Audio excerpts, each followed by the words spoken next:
तर triple engine सरकारमधली दोन इंजिनं सध्या एकमेकांवर गुरगुरू लागली आहेत. निमित्त ठरलंय शिवसेना नेते आणि मंत्री संजय शिरसाट यांचं ताजं वक्तव्य. राष्ट्रवादीचे काही नेते आपल्या संपर्कात असल्याचं शिरसाटांनी म्हटलं आणि दोन्ही पक्षातल्या वादावरची खपली निघाली. आता राष्ट्रवादीचे नेते एकनाथ शिंदेंकडे शिरसाटांची तक्रार करणार आहेत, तर शिरसाटांना मात्र आपल्या वक्तव्यामध्ये काहीच चुकीचं वाटत नाहीये. त्यामुळे हा वाद शमणार की अधिकच पेटणार असा सवाल उपस्थित झाला. आमच्या पक्षामध्ये काही झालं तर शिरसाट कसे बोलू शकतात? त्यांना तुम्ही आवरलं पाहिजे, त्यांना समज दिली पाहिजे. काय वाईट बोलले मला तेच कळालं नाही. राष्ट्रवादीचे आमच्या संपर्कात आहे म्हणजे काय? संपर्क एकमेकांशी नसावं का? त्यांच्या पक्षामध्ये आम्ही बोलणं हे देखील योग्य नाही. हा वाद पेटलाय शिवसेना नेते आणि मंत्री संजय शिरसाट यांच्या एका वक्तव्यानं. त्यामुळं काय घडतंय हे पाहण्यापूर्वी हे का घडतंय ते आधी बघूया. संजय शिरसाट राष्ट्रवादी काँग्रेसबाबत 2 दिवसांपूर्वी नेमकं काय म्हणाले होते, ऐका. पक्षामधून बाहेर जाण्याची संख्या तेवढीच वाढलेली आहे. काही लोक निश्चितच आमच्या संपर्कात आहेतच, आमच्याशी बोलतायत. पक्षामध्ये आता नेतृत्व कोणत्या नेतृत्वाखाली काम करायचा हा प्रश्न काही लोकांना पडलेला आहे, हे नाकारता येत नाही. म्हणून त्यांच्या पक्षामध्ये काय घडतंय हे काही दिवसात तेच सांगितलं तर काही दिवसात कळेल.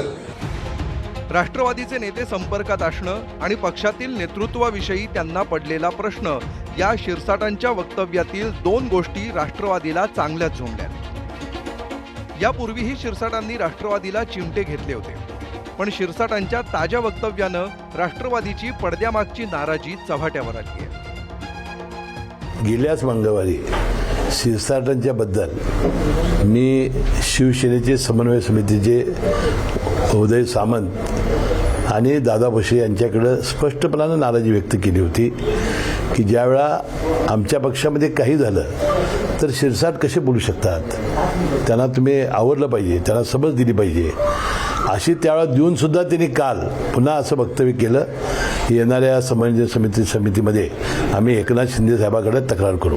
आता राष्ट्रवादीनं हे प्रकरण इतक्या गांभीर्याने घेतल्यानंतर उपमुख्यमंत्री एकनाथ शिंदेंनी हे प्रकरण गांभीर्याने घेत शिरसाटांना कडक शब्दात समज दिल्याचं कळतंय.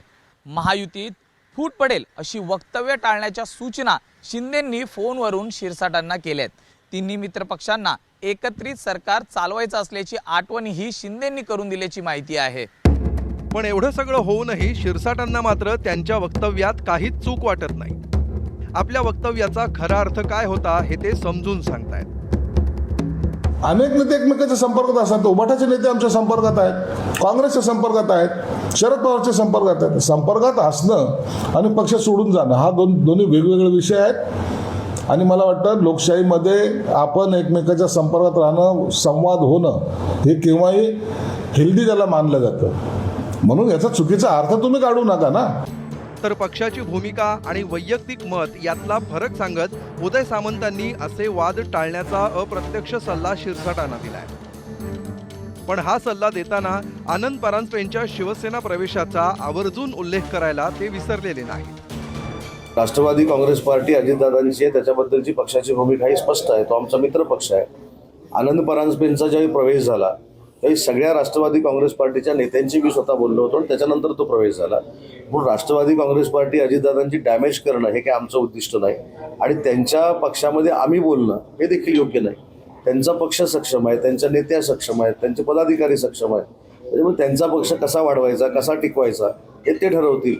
आमचा पक्ष कसा वाढवायचा हे आम्ही ठरवणार. तर शिवसेनेचे नेतेही आपल्या संपर्कात असल्याचं सांगत राष्ट्रवादीनं शिरसाटांना जशास तसं उत्तर देण्याचा प्रयत्न केलाय. संजय शिरसाटांनी त्यांच्या पक्षाचं पाहावं. इतर पक्षामध्ये झोपण्याचा अधिकार त्यांना किती आहे मला माहिती नाही, किंवा त्यांच्या संपर्कात कोण आहे ते जाहीर केलं पाहिजे. विनाकारण एक संभ्रम निर्माण करणे, कार्यकर्त्यांच्या मनामध्ये काहीतरी वेगळं वातावरण निर्माण करणे हे संजय शिरसाटांना शोभणारं नाही. अजित पवारांच्या निधनानंतर शिंदेंच्या शिवसेनेची राष्ट्रवादीबाबतची वक्तव्य ही नेहमीच चर्चेत राहिली आहेत. सुनेत्रा पवारांच्या शपथविधीच्या टायमिंगवर शिवसेनेनं टीका केली होती. विलिनीकरणाबाबत शरद पवार आणि त्यांच्या पक्षाचे नेते जे दावे करत होते त्यात तथ्य असल्याची प्रतिक्रिया शिवसेनेकडून दिली जात होती.